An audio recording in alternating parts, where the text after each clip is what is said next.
ఉషోదయం ప్రేమించు కాపరి ఉషా కిరణాలు ఉదయకాలపు వాక్య ధ్యానమునకు మిమ్మల్ని ఆహ్వానిస్తున్నాం. ప్రార్థన. మమ్మల్ని మిక్కిలిగా ప్రేమిస్తున్న పరలోకపు తండ్రి, ఈ ఉదయకాల సమయానికై వందనములు చెల్లించుకుంటున్నాం. ఈ ఉదయకాలమున నీ వాక్యము చేత మాతో మాట్లాడమని, కార్యక్రమంను వీక్షిస్తున్న ప్రతి ఒక్కరిని ఆశీర్వదించి నీ దీవెనలతో నింపి నడిపించమని యేసు పరిశుద్ధ నామమున అడిగి వేడుకుంటున్నాను పరమ తండ్రి, ఆమేన్. ఈ ప్రాతకాలపు వాక్య ధ్యానమునకు అపోస్తుల కార్యములు 11వ అధ్యాయము 2 మరియు 3వ వచనమును చదువుకుందాం. పేతురు యెరూషలేమునకు వచ్చినప్పుడు సున్నతి పొందిన వారు, నీవు సున్నతి పొందని వారి యొద్దకు పోయి వారితో కూడా భోజనము చేసితివని అతనితో వాదము పెట్టుకొనిరి. మనము చదివిన వాక్య భాగంలో అపోస్తుడైన పేతురుతో కొంతమంది తర్కము చేయటం, లేకపోతే ఆయన దగ్గరకు వచ్చి వాదించే కార్యమును చూడగలం. అదేమిటంటే, నీవు సున్నతి లేని వారి దగ్గరికి వెళ్ళినావు, వారితో కూర్చున్నావు, వారితో భోంచేశావు అని ఆయనను ప్రశ్నించే కార్యమును చూడగలం. ఇది అడిగిన వారు ఎవరంటే సున్నతి చేయబడిన వారు. వారికి ఒక వివరణ పేతురు ఇవ్వటం చూడగలము.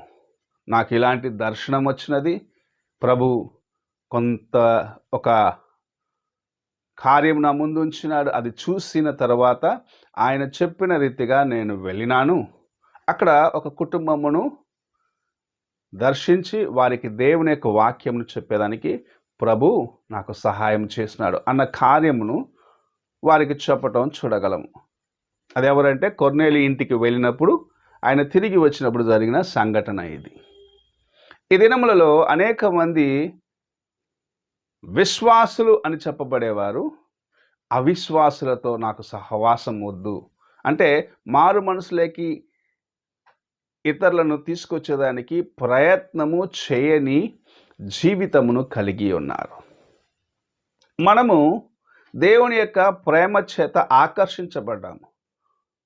మన గత జీవితమును ఒకసారి తిరిగి చూసుకున్నట్లయితే, నీ గత జీవితమును ఒకసారి తిరిగి చూసుకున్నట్లయితే, నీవు ఏ మురికి నుండి దేవుని చేత బయటకు తీయబడ్డావు అన్న కార్యము నీవు గుర్తు చేసుకోగలవు.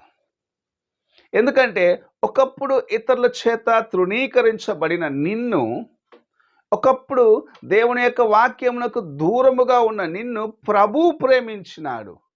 ఆ ప్రేమను నీవు ఇతరులకు చూపించాలి అని ఆయన ఆశిస్తూ నీకు అనేక తరుణాలు ఇస్తుంటే, నేను మంచి భక్తుడిని, అతడు ఇప్పుడిప్పుడే దేవుని యొక్క వాక్యం వింటున్నాడు, అతనికి ఏమి తెలుసు అన్న రీతిగా ప్రశ్నిస్తూ ఎదుట ఉన్న వారితో సహవాసము చేసేదానికి కూడా అనేక మంది విశ్వాసులు వెనుక తగ్గుచూ ఉన్నారు. అయితే ప్రభు ఆశించేది ఏమిటి? నీవు అనేకుల యొద్దకు వెళ్ళాలి, అన్యుల యొద్దకు వెళ్ళాలి, దేవుని యొక్క వాక్యం వారికి బోధించాలి, వారిని దేవుని కొరకు ఆకర్షించాలి, వారిని దేవుని యొక్క కృప ఏమిటో అని తెలుసుకునేటట్టు చేయాలని ప్రభు ఆశిస్తూ నిన్ను వాడుకోవాలని ఆశిస్తే, నేను బాగున్నాను, నా అంత యోగ్యుడు మరి ఒక వ్యక్తి లేడు అనుకునే జీవితంను కలిగి ఉండి, నేను పరిశుద్ధముగా ఉన్నాను అనుకుంటూ అనేకులకు దేవుని ప్రేమ చూపించకుండా వారిని దేవుని యొక్క కృపకు దూరము చేస్తున్నావేమో అని ఒక్కసారి నీ హృదయాన్ని పరీక్షించుకో. ఈ ప్రశ్నను అడిగిన వారు యెరూషలేములో ఉన్నవారు. ఈ ప్రశ్నను అడిగిన వారు దేవుని కొరకు మేము నమ్మకస్తులుగా ఉన్నాం, మేము సున్నతి చేయబడ్డవారం అనుకున్నవారు. ఈ దినమున అలాంటి ప్రశ్నను, నేను రక్షించబడ్డాను, నా యొక్క విశ్వాసం ఇంత గొప్పది అని, నేను ఇంత మంచిగా రిపీట్ చేస్తాను, నేను ఇంతగా దేవుని కొరకు నిలబడుతున్నానని చెప్పుకునేవారుగా ఉన్నారు. అయితే ఒక వ్యక్తి, బలహీనుడిగా ఉన్న వ్యక్తిని ప్రేమించగలుగుచున్నావా? బలహీనముగా ఉన్న వ్యక్తిని దేవుని కొరకు సంపాదించగలుగుచున్నావా అతనిని దేవుని యొక్క వాక్యము చేత బలపరచగలుగుచున్నావా అన్న ప్రశ్న నీ ముందు ప్రభు ఉంచుతూ ఉన్నాడు. నీవు ఆ ప్రశ్నకు జవాబును కలిగి ఉన్నట్లయితే నిజముగా ధన్యుడవు, ధన్యురాలవు. లేని ఎడల ఈ ఉదయకాల సమయంన ప్రభువు నీతో మాట్లాడుచూ ఉన్నాడు. అన్యులను చూసి, లేకపోతే బలహీనముగా ఉన్న వారిని చూసి, అవిశ్వాసులైన వారిని చూసి, అనగా దేవుని యొక్క వాక్యం ఇప్పుడిప్పుడే ఎరిగే వారిని చూసి నువ్వు దూరముగా ఉండవద్దు. వారిని ప్రేమించు. వారికి దేవుని యొక్క వాక్యం ఇవ్వు. వారిని కూడా దేవుని యొక్క రాజ్యంలోకి నడిపించేదానికి ఆసక్తి కలిగిన జీవితమును కలిగి ఉండని ప్రభు మాట్లాడుచూ ఉన్నాడు. ఈ ఉదయకాలమున నీవు ఎటువంటి స్థితిలో నీ సాక్ష్యమును కాపాడుకుంటున్నావు? ఎలాంటి జీవితమును కలిగి ఉన్నావని ప్రశ్నిస్తున్నాడు ప్రభు. నీవు ఇలాగూ నీవు కూడా ఇలాగనే అనేకులను నిర్లక్ష్యపరుస్తున్నావేమో. ఒకవేళ వారిలో ఎవరైనా నశించి నరకానికి పోయినట్లయితే ప్రభువు నిన్ను లెక్క అడగవచ్చు అనే కార్యంను జ్ఞాపకము చేసుకొని దేవుని కొరకు నమ్మకముగా నిలబడేదానికి ప్రయత్నించు. అన్యులను దేవుని సన్నిధికి, అనగా దేవుని యొక్క వాక్యము ఎరుగని వారికి ఆయన వాక్యమునిచ్చి ఆయన చెంతకు చేర్చేదానికి ప్రయత్నించుము. గొప్ప ఆశీర్వాదములను నీ జీవితంలో నీవు చూడగలవు. ప్రార్థన చేసుకుందాం. మహోన్నతుడైన గొప్ప దేవా, మేము నీ వాక్యమును విని ఆ వాక్యానుసారముగా జీవిస్తున్నాం అనుకుంటున్నాం. అయితే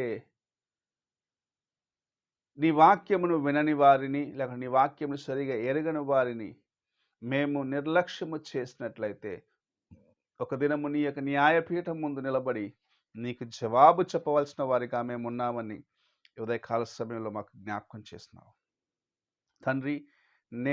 మేము నీ సన్నిధిలో నమ్మకస్తులుగా ఉంటూ నీ యొక్క మాటకు లోబడి ఇతరులను ఆకర్షించి, అనగా ఇతరులను ప్రేమించి నీ చెంతకు చేర్చే కృపను మాకు అనుగ్రహించమని, నీవే ఆశీర్వదించి నడిపించమని ఈ వాక్యం వింటున్న ప్రతి ఒక్కరిని నీ కృపగల హస్తములకు నీ అప్పగిస్తూ నీవే వారిని బలపరిచి ఆదరించి నడిపించమని యేసు పరిశుద్ధ నామమున అడిగి వేడుకుంటున్నాను పరమ తండ్రి, ఆమేన్.